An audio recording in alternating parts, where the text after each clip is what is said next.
I'm here mostly to answer questions, but the late night initiative is really about putting police officers in the right place at the right time to have the right impact. And so our deployment strategy is to take traffic resources, to take SWAT resources, and to take 2 of our anti-crime teams each Friday and Saturday night and decide early that evening where's the right place for them to be on that evening. So for example, Alki, it never rains on Alki, but if it ever did, that would not be the right time to put them there. So we'll try to put them in the place where it's going to be the busiest, where we're most likely to have an impact. So with that, I think I'll just open it up to questions.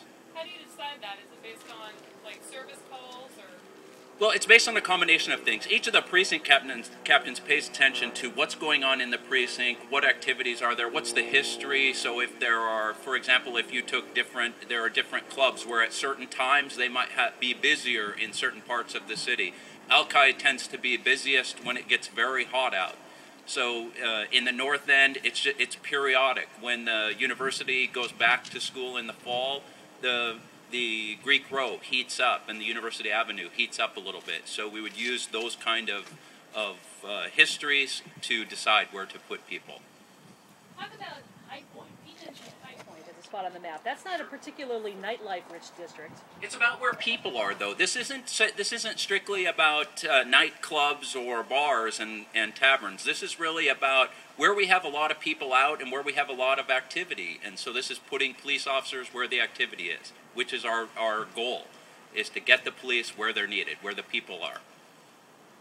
How many officers are we talking about at one time? I think last year it was 20 officers being shifted. Sure. The shift is 2 anti-crime teams, and the other shift is not as much a shift as it is a focus. So when we take our SWAT resources that are out at night, they tend to be spread around the city, and what we're doing is focusing them on a concentrated area. The same with the traffic resources. They're spread around the city, focus them on a concentrated area. The shift is of 10 to 12 people that are the 2 anti-crime teams to just move to the places that they're needed. Okay, so it's 10 to 12 total? 10 to 12 anti-crime team people, yes. And then from a financial standpoint, I think both the mayor and the chief talked about how during these economic times there's not a lot of wiggle room with money. Is Sure. there overtime that you're going to have to, department will have to absorb? I mean, it sounds like you're trying to be a little more effective with what the resources you Correct. have. There's- Will it cost any money additional? Well, all staff cost money, but the goal is to use all on-duty resources with this. So these are all people who are working, who are scheduled to work, who are here, and we're just putting them in the right place at the right time. I know you mentioned that neighbors and people out on the streets were complimentary of last year's initiative, but do you have any crime statistics or any proof that this is working and has lowered incidents?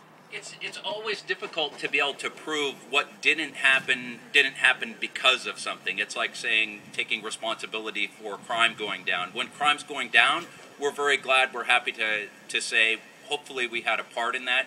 In the same way, the level of violence where these officers are deployed is very, very low. So you don't know if it's impacted calls in the areas that officers were deployed at? Generally, you would find a much lower level of calls there because they're there. So people who are out on the street are able to wave and flag someone down rather than have to call 911. Right. So from last summer, based on the summer before, was there a change? Is I guess what I'm saying. I in can't calls. tell you that. Okay. I thought that you guys in the fall, something in the fall that said that the crime stats are down. I thought that there was a connection. I just can't tell you that. He always knows when to switch over. What we did see is a couple of things. Last year we were early in the year, as you know, we started having a level of violence, increased number of shootings, mainly in the nightclub areas. That's what got everybody quite concerned, had us all very concerned. That's when we spoke with the mayor and we ended up moving forward on that. I could talk about a couple of specific incidents, and I see Sean would come back here and he could get the actual incidents that happened last year where officers were at a scene where a fight started. They saw people going to a parking lot, which generally means they're heading toward either leaving, or if they're coming back, it's probably because they have a weapon, and they were able to stop people with guns in hand, and were able to stop a couple of situations like that. In general, crime is going down.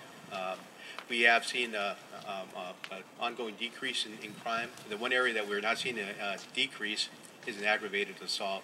This is kind of getting a little off topic, but the vast majority of that seems to be in the area of domestic violence and felony domestic violence. So it's kind of off topic for this particular case. Just the fact that we have ongoing officers out on the scene, visible, they do a great job of being able to just maintain the peace out there. It's just having a high visible presence and welcoming people into the area. I mean, that's part of this whole thing. We want people to enjoy the city.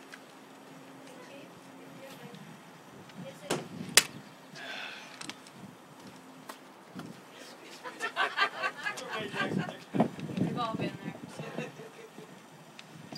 Okay, I'll see if I could. I'm sorry, everybody. Usually that would be me that does it.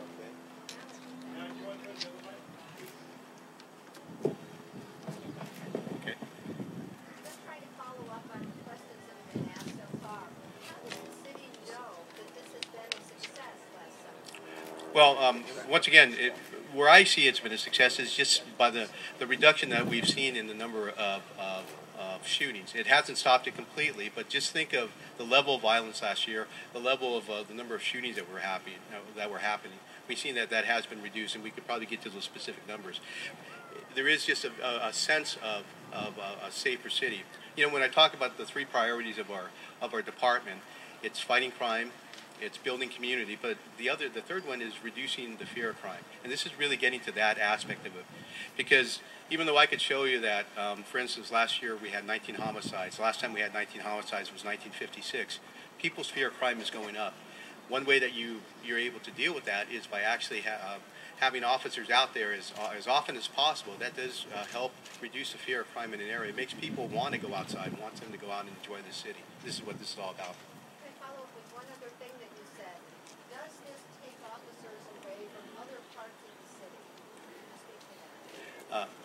Yes, I will. It does not take officers from other parts of the city. What we're going to end up doing is we're taking the two anti-crime teams.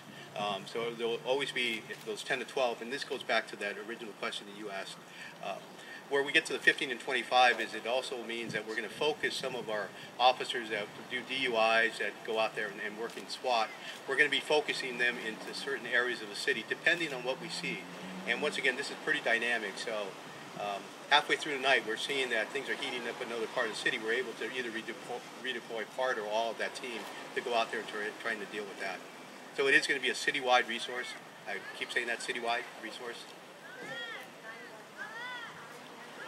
Excuse me? Does it affect 911 response? Oh, not at all. I mean, these are SWAT and the anti-crime teams are not tied to the 911 responses. So our regular 911 officers are going to be out there. They'll be doing the same type of work. This is just an additional officers that are going to be available to deal with SWAT problems throughout the city. I know last year officers were concentrated in the Belltown and Pioneer Square areas. Can someone speak to which areas on the map were, chosen for inclusion this year and how those came to be chosen? Once again, it's going to be dependent on, as Chief Stanford was saying, it's going to be dependent on our past history and then also on our current history. Once again, it's going to be very dynamic. As 911 calls are coming, as officers are patrolling the area and they're seeing that, it's West Seattle's heating up or up in the East Precinct, things are heating up. We will move resources as needed. We have one lieutenant that will be running it each time, so he will be the decision maker to decide where best to send our resources. So what do the red blocks mean on that? Do you want me to discuss? Yeah, would you please? Sure. This is without looking at the map, so this will be whenever I point my hand, I'm pointing at the correct area. The decision to deploy people in these specific areas, it's a combination of what community councils have told us, it's what police officers have observed, it's what the precinct commanders have decided. These are the areas where they see the most people out at night, where they have the most need for a proactive resource at nighttime. This is where we anticipate. That does not mean that some other area might not crop up where this happened. And not to correct, but last year the goal was also not to concentrate them in Pioneer Square and Belltown, but to concentrate them in areas where people are out. I want to stay on that theme of always wherever the people are and there's a need, that's where we want to be.